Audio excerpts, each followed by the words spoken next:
Hello guys. You are on the channel Alice Reddit Stories.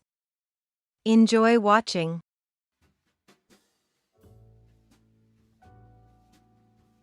When I was 22, I had a relationship with a married woman.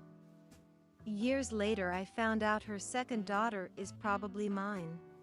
Back in 2004, I was coming out of school and got a job in this company. It's a big company where I live. They recruit people that has just finished school. It's a good deal for them as they don't have to pay substantial salaries, and for us it's a good opportunity to start gaining experience. You're assigned to a senior dev which will guide you, give you tasks, and their goal is to put you up to speed. Here's when I met Tina, my mentor slash coach slash boss.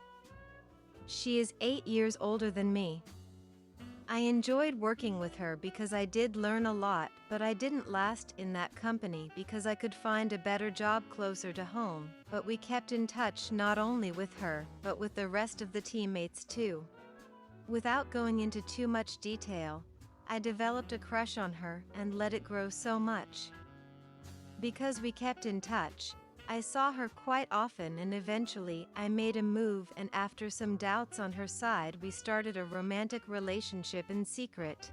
I'm now 39 and looking back I feel too much guilt because I was fully aware that she was already married and had a 2-year-old daughter. The husband, a very successful chap but absent for longer periods because of work. Our relationship lasted for about 7 months.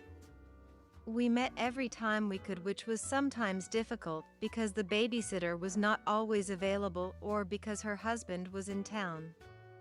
Back then, those were the happiest months of my life. Our affair came to an end when her husband landed a job in another state and the family was going to move with him. It was so abrupt I could only speak to her on the phone in those last weeks and could not say goodbye in person. After that I lost track of her. I didn't have her new number and no way to get in touch, and she never connected again on Messenger. And for what I could hear, also my former teammates didn't know how to contact her. Fast forward to 2018, I start looking for old acquaintances on Facebook. I didn't have an account and I created one mostly because my wife wanted me to, so I can see the photos of my kids that she uploads. I know I'm an idiot to say the least, but I searched Tina but didn't find her at first. But then I found her because she's using her husband's last name even though that's not customary in our country. I sent her an invite and she accepted. I sent her a message sending her my regards, hoping that she's fine, and a few days later she replied that she is and hopes that I'm well too. I honestly don't pretend to have anything weird with her. To me, our relationship was something I truly loved and suffered when it ended, but it's past. I am not gonna risk my marriage for an old love. What freaked me out is that while browsing her photos I realized that she had a second daughter who looks a lot like me. I know I'm not imagining things because I asked a coworker whether she believed that that girl looks like me, and she said we're almost identical. If it's not a coincidence and this girl happens to be my daughter, I am very surprised that Tina accepted my invite in the first place. If I were her and was hiding the fact that I had another man's child, I would never friend him on Facebook, given the fact that anyone can see his profile picture and probably make a connection. I've changed my profile picture, by the way. I don't know what to think. I feel very strange and sad. I feel a lot of guilt and I now regret my affair with Tina. I feel more guilt when I play with my 2 kids. My wife has started to notice my mood and I just keep saying that things are not going well at work and that I'm mostly stressed about it. I don't know for how long I'll be keeping that version.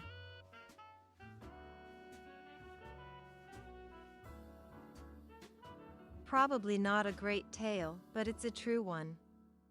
My ex-fiancé and I dated for 2.5 years. During that time we were together, we both got to know each other for who we were, and honestly, I thought he was better than he was. I will say we moved very, very fast. With him proposing not even a year into us dating, but considering our circumstances due to the pandemic, I understood he felt ready.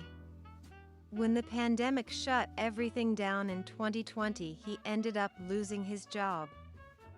And in June, he packed up and left to go to trucking school to get his license and to provide for us. It's hard work, and over the years that toll took its effects, but we held firm that just get on our feet and he can come home. Oh, was I wrong? In April 2021, he was given an opportunity to come home and work locally, being home every weekend instead of 3 days a month. I was excited. However, shortly after our engagement in 20-foot, I unfortunately ran into my SA abuser, whom was my ex from HS. I had never dealt with that trauma and had just locked it away for years, and all it took was one run-in to open those gates again. I put myself into therapy to try and handle the trauma I'd had from not only that situation but from other issues too. It was hard, but I made steady progress. However, when September rolled around in 2021, I was hit with a horrible depression that sent me skyrocketing into a mental break. I talked with my therapist and I decided I wanted to step back and postpone our engagement until I was someone he deserved. So one Sunday night in the middle of September, shortly after getting into bed, I told him I wanted to talk. But when I went to speak, my words couldn't come out. He told me to use gestures or objects to help me. So I got up, grabbed my ring box, and put it on his chest. Then I could speak. Told him I wanted to be a better version of myself for him. That I wasn't leaving him. Just wasn't ready for marriage. Monday we didn't speak. Tuesday, while at work, our friend messaged me asking what was going on. I explained why I was hurting, but that it seemed like I was doing everything anymore. That my ex was never home. He was always with my brother. That I needed him more than ever, and yet it was like he was never around. I should have seen that message as suspicious, but I too was hurting still, and it flew above me.